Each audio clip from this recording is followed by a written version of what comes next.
morning. Good morning. And then take a seat in whatever feels like a comfortable way to sit. You can have your legs stretched out in front of you. You can sit up on a cushion or pillows or folded blanket. You could kneel and sit between your feet even, whatever is going to be,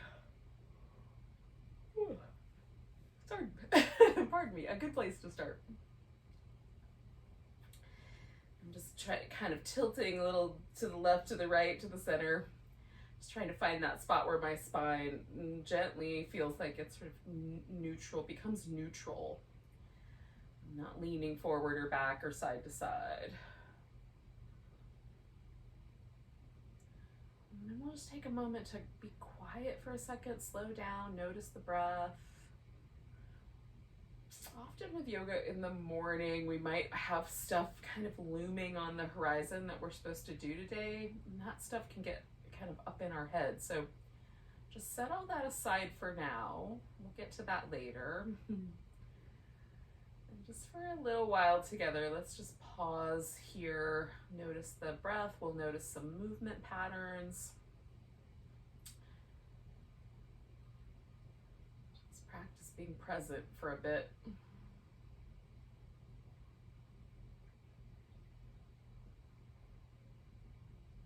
So notice if the breath has a kind of pattern to it, if there's any restriction.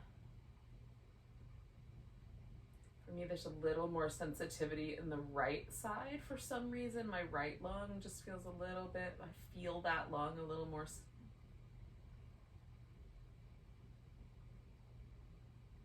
If I try to shift my attention over to the other side, I can, certainly. It's just the thing that called my attention initially was this kind is the right side of my body. So just notice if you have anything that's asymmetrical, slightly interesting, unusual.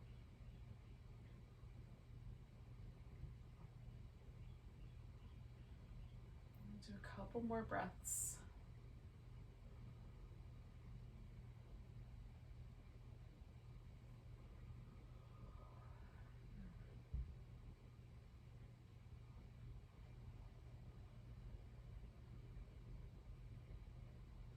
All right, let's drop our chin forward.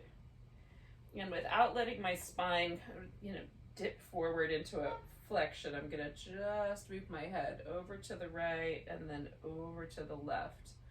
And I'm mostly trying to pay attention to the sensation of the back of my neck as I come to the edge, like it's all on the side, right? So just there's where the back starts. So I'm mostly focusing on that back section of my neck, the muscles that connect my shoulder blade to my skull, my down from the base of the skull to the top of the shoulder, rib cage, upper back. There's little muscles and larger ones in this area, so just checking in to see what you feel. Is one side tighter than the other? For me today, they're mostly even, actually. So I'm going to start with my right side. So with my head forward and over to the left a little bit, so I feel the right half of my neck in the back a little more stretchy. I'm going to take my shoulder and rotate it forward. This for me takes a little bit of the pressure away. And then as I rotate my shoulder back, try to tuck it under, it increases the amount of stretch or pressure I feel in that area. So I might be feeling part of my trapezius muscle, I might be feeling the levator scapulae, I might be feeling some of the muscles that live on the sides of my neck.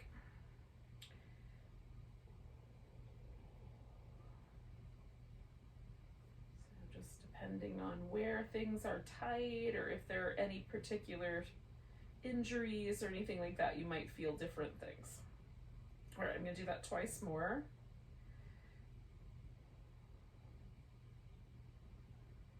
Now I'm going to stay on this side, right? So I'm going to let my shoulder come to neutral. I'm going to bring my head up so that it's just right on this side, right? So maybe my ear is close to the shoulder. I'm going to try to resist any urge to help with this shoulder.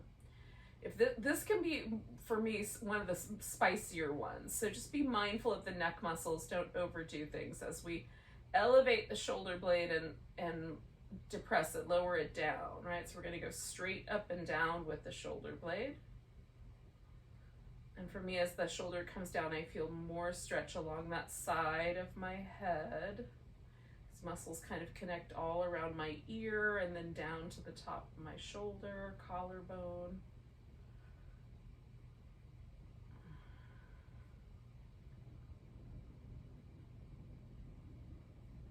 I'm trying not to pull too hard, but just lower my shoulder enough to, like, I just feel that stretch. I'm going to do that twice more.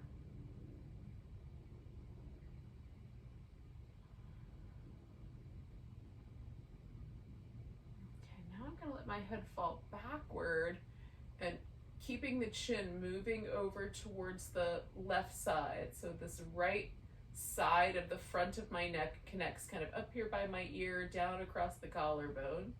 I want that muscle to stretch right in that area. And then I'm going to move my shoulder blade laterally. I'm going to go out into protraction and into retraction. And as I retract the shoulder blade, that's when I feel the biggest part of the stretch here. And again, I'm going to try to move my shoulder just side to side and keep my head from drifting backward to the center for now. So I can get that stretch there. This one is the least spicy of the three for me. This is the most easygoing. This may be the one that's the spiciest for you. So just check in with yourself. Notice any differences. All right, I'm going to do that one more time. All right, now I'm going to relax my shoulder, kind of float my head back to the center, nice and easy, slow. For me, a little kind of just jiggle back and forth, up and down movement in the shoulder, and then maybe a little bit in the head itself. And then I'm noticing, does the side of my neck and shoulder feel any different than this side of my neck and shoulder? Is the difference pleasant or unpleasant? For me right now, it's pleasant, so I'm gonna do the same thing, but on the other side. So first I'm gonna let my chin fall forward, and then I'm gonna move the chin kind of over here to my right collarbone. And then I'm taking this left arm, rotating that shoulder forward and rotating it back.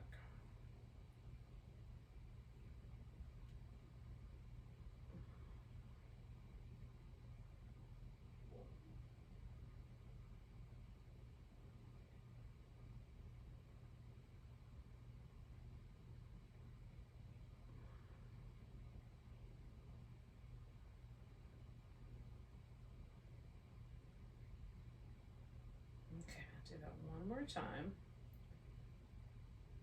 I'm gonna just adjust my head so that the stretch goes right there on the side of my neck, and then elevate and depress the shoulder blade.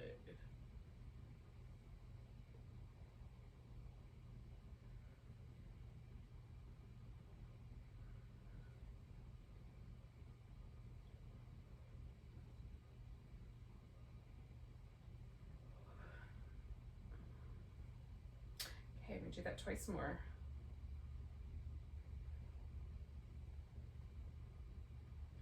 All right, and then I'm gonna let my head fall back, bring my chin kind of up and to the right. So I'm gonna go for this little front area here, pulling my shoulder blade side to side, out to the protract and into retract. I want to get the movement in both my shoulder blade, and then also maybe there's that little stretch across the neck. Again, this one for me is a little more mild. It's only when I really get my shoulder blade tucked in that I feel that stretch right at that tip of my collarbone. But it's pleasant, so I'm down with it. 2 more of those.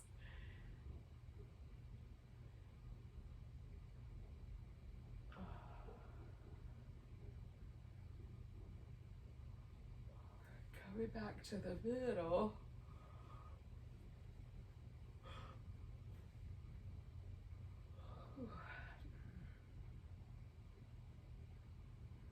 And then just noticing, do I feel any difference in the neck muscles and my shoulders? Is it more even? For me, it felt longer on one side last time. Now everything feels a little more even. All right, we'll leave that behind for now, but we are gonna do this little massage for the vagus nerve at the end. For now, though, get into a position where you can move your rib cage around comfortably. So maybe that's a butterfly, maybe it's still a cross-legged position, maybe kneeling. So we're gonna hug the navel back, round back, bring the ribs over to one side. I'm gonna tilt my pelvis forward, broaden through the collarbones, and come over to the other side. So it's sort of a cat cow shape, but round or moving around. I'm gonna do one more circle in that direction, but still trying to find the movement in my pelvis. Okay, now tilting all the way back. I'm gonna go the other direction.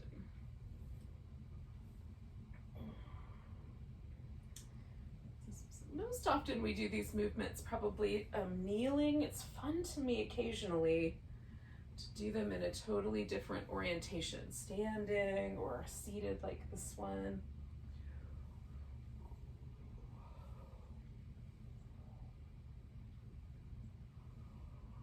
Okay, one more circle.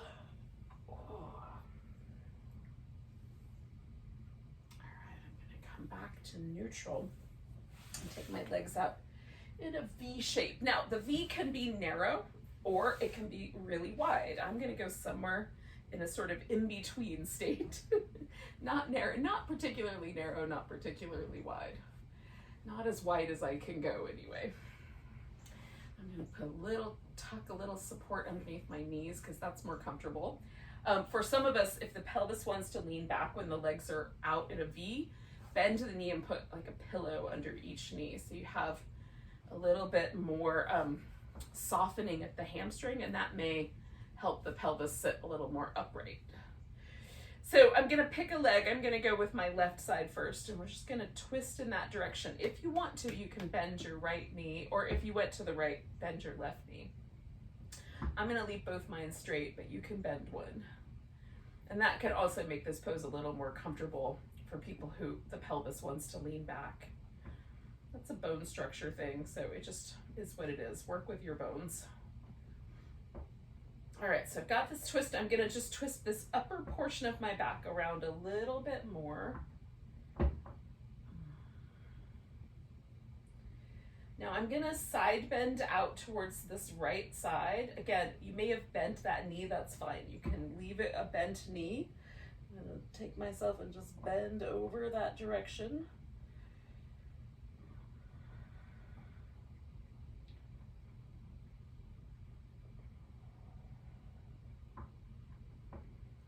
You don't have to have your arm overhead. It just feels kind of nice to me to stretch right through that side of my armpit, shoulder.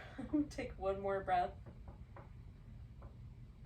And then I'm gonna fill up with air and come out. So filling as I get out of the pose. And then I'm still turned in the same direction. I'm just gonna fold straight over my left leg. Now you can have the toes pointing straight up. You could dig the heels in a little bit, or you can let the legs be more passive. See if there's one that is a preference. Sometimes for me, because I tend as a habit to carry lots of stress in my muscles, and all my muscles are tight and tense all the time, or if I don't pay attention. So for me, letting the muscles soften is a nice counterbalance to that, but sometimes I need to be a little more active. So I'm going to take 2 more breaths.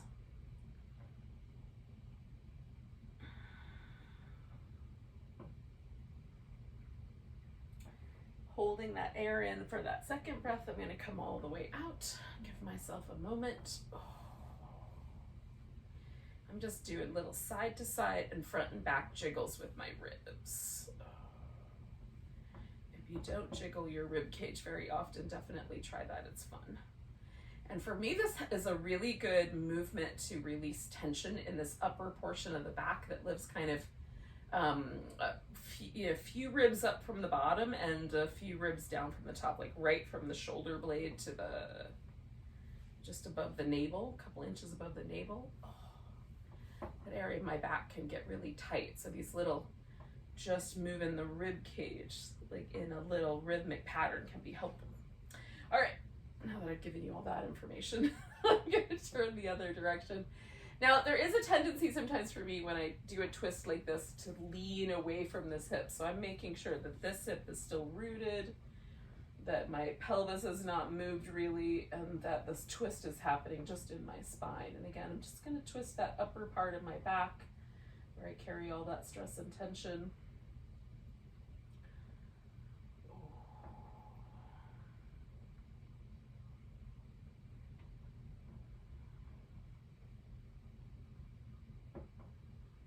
Okay, still turning this direction. I'm going to take one more breath, and then I'm side bending. Maybe you bent your left knee or whatever knee this is. I'm going to side bend out over this leg.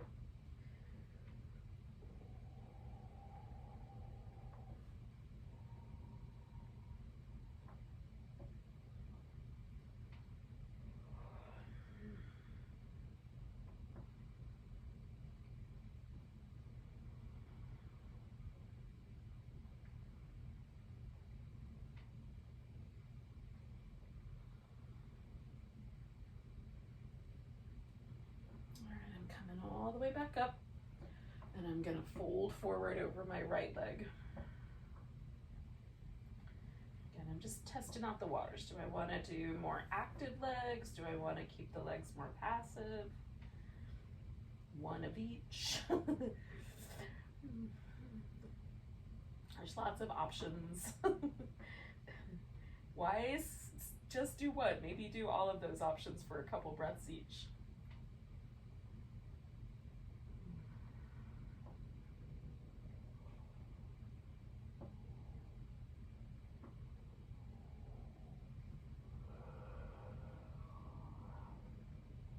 Do 2 more breaths here.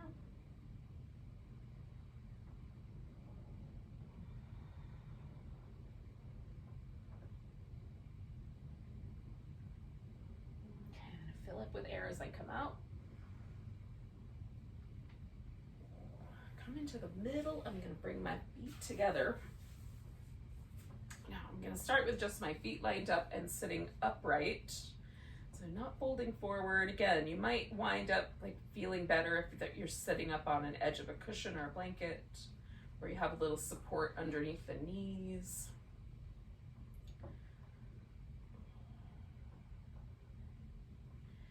So I'm just trying to feel myself sort of elongate a little bit through my spine, just feel a little taller, a little less slouchy. And then also just working from the pressure of my inner thighs compressing down towards the ground. So I'm technically abducting my legs towards the ground there. And one of the side effects of that action is for my spine to want to flex to help. So I'm trying to counter those 2 movements. So the thighs going down is one movement, getting taller is the other. They want to work in opposition to each other. So that's part of the fun here. I'm going to do 3 more breaths.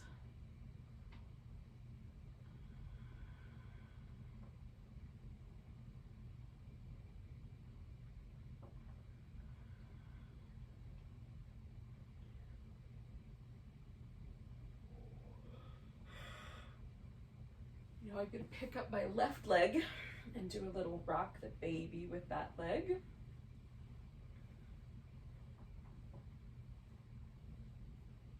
I'm just going to hug that in toward me. If there's any pain in your knee, don't go that close.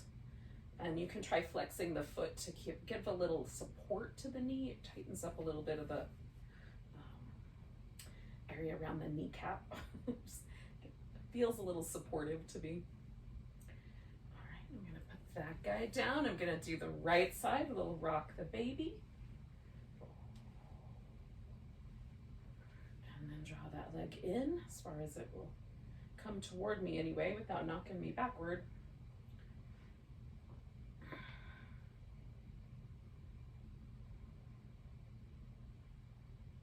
And one more breath here. And then I'm going to put both feet back together. You can pull the feet in as tight as you like or move them out as far as you like. Now I'm tilting a little side to side as I fold forward, trying to get my pelvis as far forward as I can, similar to the rock the baby, but now both legs at once. And then again, just sort of gently pulling a little bit or pushing with my inner thigh towards the ground, lengthening through my spine. You may find your pelvis only tilts so far forward. You can stop where your pelvis tilts or let your back round, whatever is more comfortable.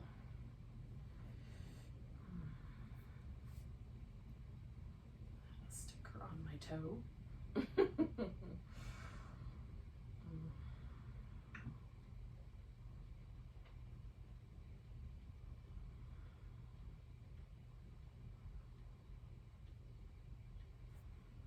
going to take 2 more breaths here.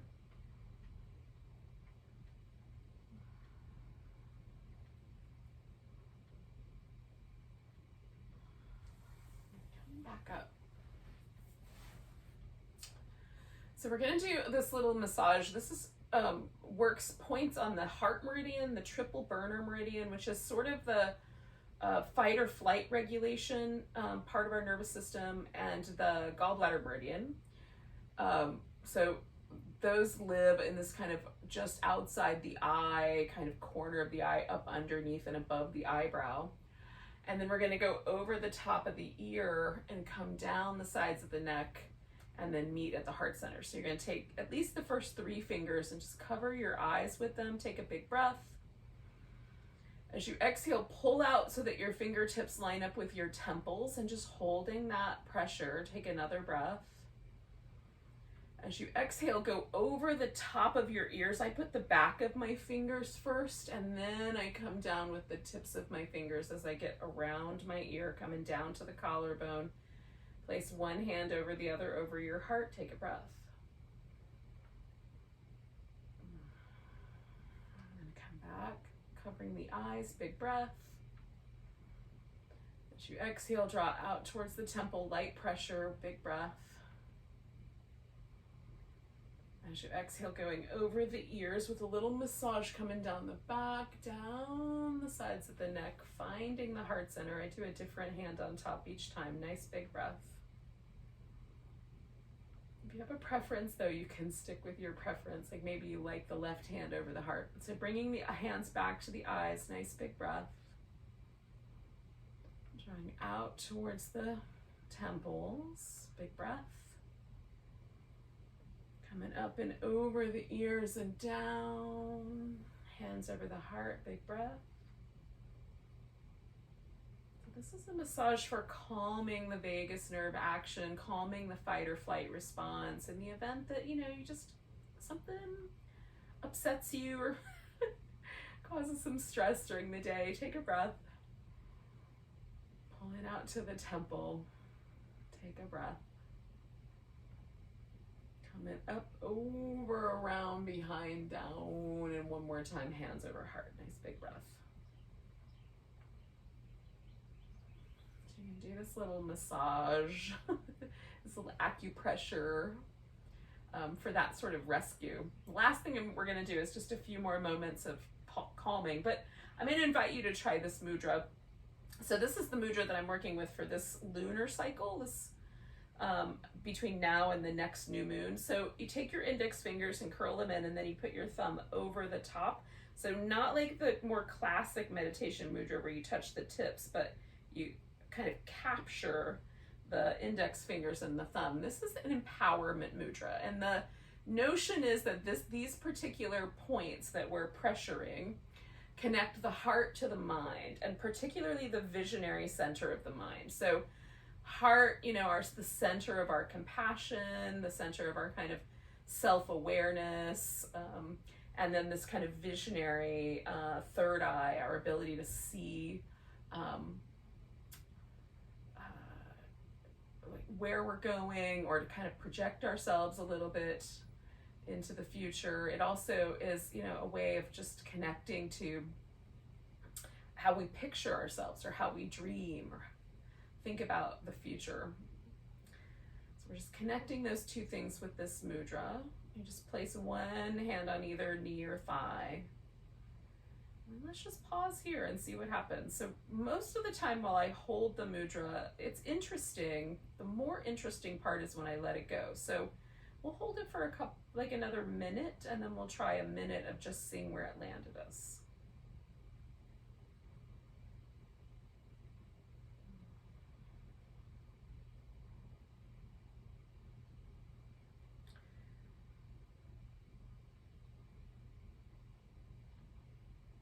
Relax the body.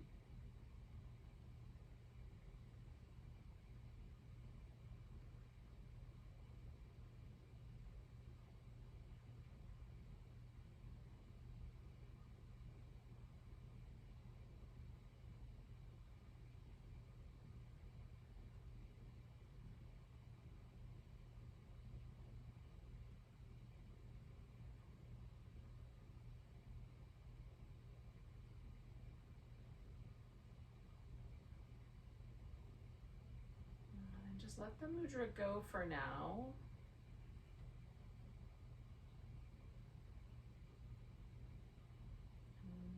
Notice any subtle shifts or subtle attention or awareness,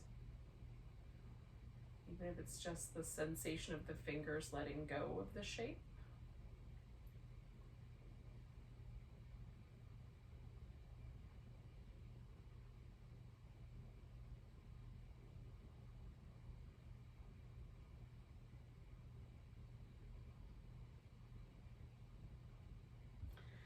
It's always nice if our vision for the future comes from our heart or is connected to our heart, what really matters.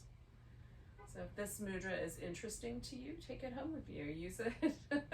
You are home, but keep it. Use it during the course of this next couple of weeks. Thank you so much for joining me. Let's take a big breath together.